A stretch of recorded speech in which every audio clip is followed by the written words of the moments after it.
बिस्मिल्लाहिर्रहमानिर्रहीम, अस्सलाम वालेकुम। लाखों करोड़ों दुरूदो सलाम मोहम्मद मुस्तफ़ा सल्लल्लाहु अलैहि वसल्लम और आले मोहम्मद पर। मैं हूँ उमर दराज गोंदल और आप मेरा यूट्यूब चैनल देख रहे हैं। नाज़रीन, पंजाब में गवर्नर राज की आमद है और सूरत हाल पंजाब के अंदर इस वक्त इस किस्म की ख़राब हो गई है कि आज इजलास को लेके एक फड्डा पड़ा हुआ है कि इजलास आज के रोज़ ही होगा या फिर 16 अप्रैल को ये इजलास करवाया जाएगा। पाकिस्तान तहरीक इंसाफ ने अपना फैसला सुना दिया है और सिर्फ पाकिस्तान तहरीक इंसाफ ने नहीं बल्कि नून लीग ने भी अपने सारे कार्ड्स पंजाब के अंदर शो कर दिए हैं।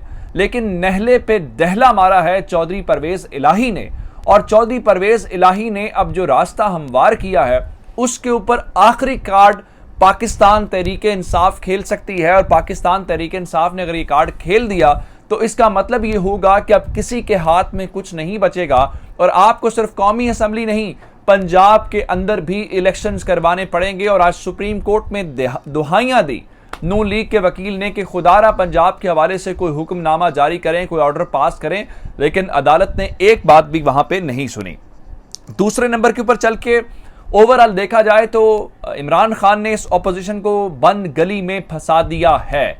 और आज शहबाज शरीफ ने एक खत के जरिए किस तरीके से कप्तान के सामने हथियार डाल दिए हैं और कप्तान जिस तरह से ट्रैप करना चाह रहे थे, ऑपोजिशन सारी की सारी ट्रैप हो गई है। और फिर इस सारी बात से हट के एक और आपको बात बताना चाहता हूं कि ऑपोजिशन ने भी इस वक्त ये काम शुरू कर दिया है कि उनके निगरान वजीर आज़म कौन होंगे, जिसका मतलब ये है कि उन्होंने बात इस चीज़ को तस्लीम कर लिया। और फिर रात गए ऑपोजिशन की कोई मुख्तदर हलकों के साथ मुलाकातें हुई हैं, इसमें कितनी सदाकत है ये तमाम डिटेल्स आपके सामने रखेंगे। लेकिन अगर आपने अभी तक चैनल सब्सक्राइब नहीं किया और आप चाहते हैं कि आपको मुस्तनद और बरवक्त खबरें मिलती रहें तो हमारा चैनल सब्सक्राइब कर लीजिए, बेल आइकन के ऊपर क्लिक कर लीजिए ताकि हमारी आइंदा आने वाली वीडियोस बर वक्त आप तक पहुंच रहे।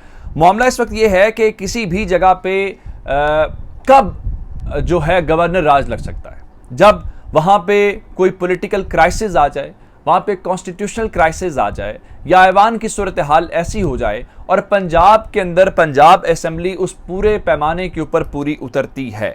असल मामला है वज़ीर आला पंजाब के इंतखाब का कि आया चौधरी परवेज इलाही ने पंजाब का वज़ीर आला बनना है या हमजा शहबाज शरीफ ने पंजाब का वज़ीर आला बनना है। अब पहला जो इजलास हुआ वो 3 तारीख को था और 3 तारीख को लड़ाई होगी ऐवान के अंदर और 3 तारीख वाला इजलास 6 अप्रैल तक मुलतवी कर दिया गया। अब कल 5 अप्रैल को पहले ये कहा गया जी 6 अप्रैल को इजलास नहीं होगा बल्कि ये 16 अप्रैल तक इजलास फर्दर पोस्टपोन कर दिया गया। उसके बाद रात गए दोस्त मोहम्मद मजारी जो डिप्टी स्पीकर पंजाब असेंबली हैं, उन्होंने एक नया ऑर्डर पास किया और उस ऑर्डर के जरिए कहा जी नहीं 16 अप्रैल को नहीं 6 अप्रैल को इजलास होगा।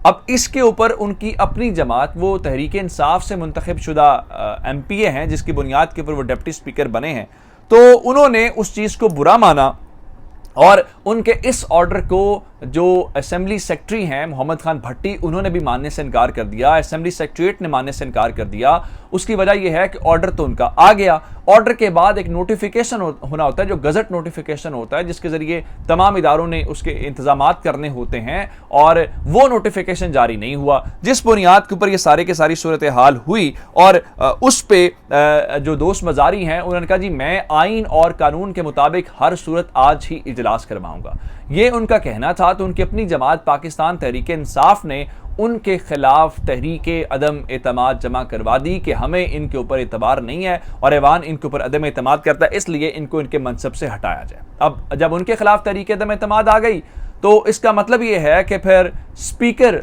जो चौधरी परवेज इलाही हैं उनके खिलाफ तहरीक अदम एतमाद भी लाई जा सकती थी। तो फौरी तौर पे जो अपोजिशन है यानी जो नून लीग है उन्होंने भी उसी तरह की तहरीर के साथ कमोबेश वही तहरीर लिख के जो है वो स्पीकर साहब के खिलाफ भी जो तहरीक अदम एतमाद है वो जमा करवा दी है। अब इस सिलसिले में अपोजिशन वाले कह रहे हैं जनाब के हम हर सूरत आज इजलास करेंगे। पाकिस्तान तहरीक इंसाफ ने बायकॉट कर दिया और पाकिस्तान तहरीक इंसाफ ने कहा कि वो आज के इजलास में शिरकत नहीं करेंगे बल्कि जो 16 अप्रैल को आइन और कानून के मुताबिक इजलास बुलाया गया हम उसके अंदर शिरकत करेंगे। अब हर कोई आइन और कानून की अपनी डेफिनेशन दे रहा है। अच्छा, अब यहां तक सूरत हाल तो हो गई दोनों तरफ, यानी स्पीकर और डिप्टी स्पीकर दोनों के खिलाफ तहरीक अदम एतमाद जमा हो गई। अब आज शाम 7:30 बजे इजलास बुलाया गया और इस वक्त पंजाब असम्बली से सूरत हाल ये है कि वहाँ पे गैर मामूली इक़दाम किए गए हैं, खारदार तारे लगाई गई हैं, सहाफ़ियों को अंदर जाने की इजाज़त नहीं है, असम्बली के दरवाजे बंद कर दिए गए हैं, पुलिस की इजाफी नफरी तैनात कर दी गई है। अब चौधरी परवेज इलाही ने नहले पे दहला क्या खेला,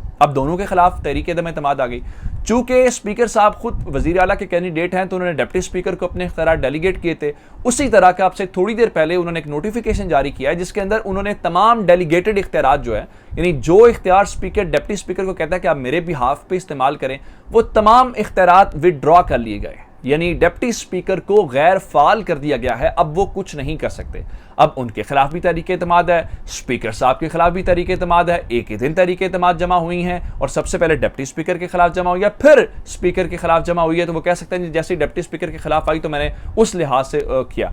अब ये सारी सूरत हाल जो है, इसको करने के बाद अब पंजाब के अंदर इस वक्त क्यास है। आज आजम नजीर तारड़ साहब ने अदालत से कहा कि इलेक्शन आज भी नहीं हो सकेगा, पंजाब में कशीदगी है, आप मेहरबानी करें, आप एक ऑर्डर जारी करें। जिस पे अदालत ने कहा देखें हम इसके ऊपर आज कुछ नहीं करेंगे, जो चीज़ें हो रही हैं उसको होने दें, कल इसके ऊपर फैसला करेंगे। हालांकि आज अदालत ने कहा था कल, यानी कि आज की समात में अपडेट्स लेंगे, तो उन्होंने कहा कल फैसला करेंगे। क्या है हमारे सामने चूंकि कौमी असम्बली का मैटर है तो पंजाब असम्बली का मैटर हमने ही टेकअप करना है या इसको मुतल्लिका जो हाई कोर्ट है वहां पर भेजना पड़ेगा। अब इस सारी सूरत हाल के बाद अब आगे क्या होगा किसी को कोई पता नहीं है। आज चीफ जस्टिस साहब ने एक बात जरूर की है कि जो इजलास है वो अगर असेंबली अवेलेबल नहीं है तो किसी भी जगह पे करवाया जा सकता है। अब वो जो क्यास है उसके अंदर सूरत हाल क्या है, इस सूरत हाल ये है कि स्पीकर साहब के खिलाफ तहरीक अदम एतमाद, डिप्टी स्पीकर के खिलाफ तहरीक एतमाद, स्पीकर ने डिप्टी स्पीकर को गैर फाल कर दिया है। तो इसके बाद सिर्फ एक ही रास्ता बचता है कि इस कॉन्स्टिट्यूशनल क्राइसिस से या इस पॉलिटिकल क्राइसिस से बचने के लिए, क्योंकि पिछले 6 रोज से हमने देखा कि पंजाब के अंदर वजीर आला काम नहीं कर रहे, तो इसलिए अब जो गवर्नर पंजाब हैं उमर सरफराज चीमा, वो ये कर सकते हैं कि फौरी तौर पर पंजाब के अंदर गवर्नर राज नाफिज कर दें, क्योंकि इस सिचुएशन के अंदर कोई जहां पे वजीर आला नहीं है, चीजें क्लियर नहीं है, तो अब सिर्फ और सिर्फ गालिब इम्कान यही है कि तहरीक इंसाफ की हुकूमत गवर्नर राज नाफिज कर देगी। और उस गवर्नर राज के वाले से एक और प्रॉब्लम है कि तहरीक इंसाफ मेजॉरिटी पार्टी है, फिर मामला अदालत में चला जाएगा, क्योंकि अगर तो वजीर आला हूं तो समझ आती है कि वजीर आला अदालत में जाते हैं या वजीर आला कोई और बात करते हैं। वो सूरत हाल यहाँ पे है ही नहीं। पंजाब के अंदर कोई वजीर आला नहीं है, निगरान वजीर आला के तौर पर इस वक्त उस्मान बुज़दार साहब काम कर रहे हैं। तो फिर वही बात है कि हाई कोर्ट या सुप्रीम कोर्ट के अंदर मामला जाएगा तो अदालत के जरिए ही मसला हल होता हुआ नजर आ रहा है। ऐवान के अंदर यह मसला हल होता हुआ नजर नहीं आ रहा, क्योंकि ऊपर सेंटर के अंदर हम देख रहे हैं इलेक्शंस की बात है, तो शायद यहां पे भी गवर्नर राज नाफिज करके या स्पीकर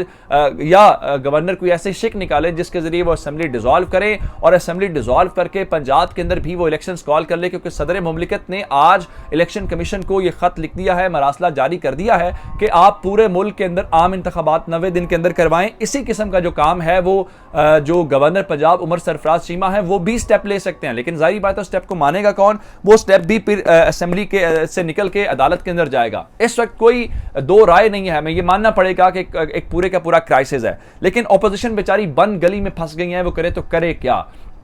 कैसे फंस गई है? आपको याद हो कि खत लिखा था सदर मुमलिकत ने, पहले शहबाज शरीफ ने कहा जी मुझे खत मिला ही नहीं है। आज उन्होंने खत का जवाब दे दिया है और एक तो उन्होंने सदर को कहा कि आप गैर आईनी और गैर कानूनी काम कर रहे हैं। अदालत ने हुक्म इम्तना दिया हुआ है, हालांकि अदालत ने हुक्म इम्तना नहीं दिया हुआ। अदालत ने सिर्फ इतनी बात की हुई है कि जो इकदाम किए जाएंगे वो अदालती फैसले से मशरूत होंगे, यानी अगर सुप्रीम कोर्ट ने तहरीक इंसाफ के हक में फैसला सुना दिया तो जो इकदाम हैं वो दुरुस्त मान लिए जाएंगे। अगर तहरीक इंसाफ के खिलाफ फैसला तो सुना दिया तो जितने इकदाम हैं वो रिवर्स हो जाएंगे, उनको रिवोक करना पड़ जाएगा। अब तहरीक इंसाफ ने जस्टिस गुलजार साहब का जो नाम है वो दिया है और मेरे पास खबर यह है कि आज निगरान वजीर आजम के इंतखाब के हवाले से आरिफ अलवी साहब कोई ऐलान कर सकते हैं।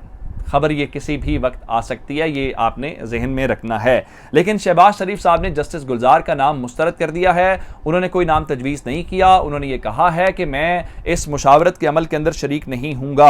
लेकिन मैं आपको एक और बात बताना चाहता हूँ कि अपोजिशन ने अब चूँकि जस्टिस गुलजार साहब जो हैं उनको भी अभी चंद महीने हुए हैं, बल्कि महीने भी पूरे नहीं हुए होंगे, तो वो रिटायर हुए हैं, तो कहा गया 2 साल पहले तो वो हो ही नहीं सकते, तो फिर कहा गया जी वो अदालत के ऊपर ये इन्फ्लुएंस करने वाली बात है। तो उसी तरह की स्ट्रेटेजी जो है वो अपोजिशन ने भी अपनाई है। अपोजिशन मजबूर है इमरान खान की पिच के ऊपर खेलने के लिए। जस्टिस मकबूल बाकिर जो हैं, 1-2 दिन पहले वो रिटायर हुए हैं, उनके नाम के ऊपर गौर किया गया। मुमकिन तौर पर अपोजिशन उनका नाम तजवीज़ कर सकती है, लेकिन अभी वेट करना पड़ेगा क्योंकि अब मामला सुप्रीम कोर्ट के दर जुमे से पहले हल होता हुआ नजर नहीं आ रहा। अब तक की अपडेट्स थी, चैनल सब्सक्राइब कीजिएगा। आपकी इस बातों का बहुत शुक्रिया। खुदा हाफिज़।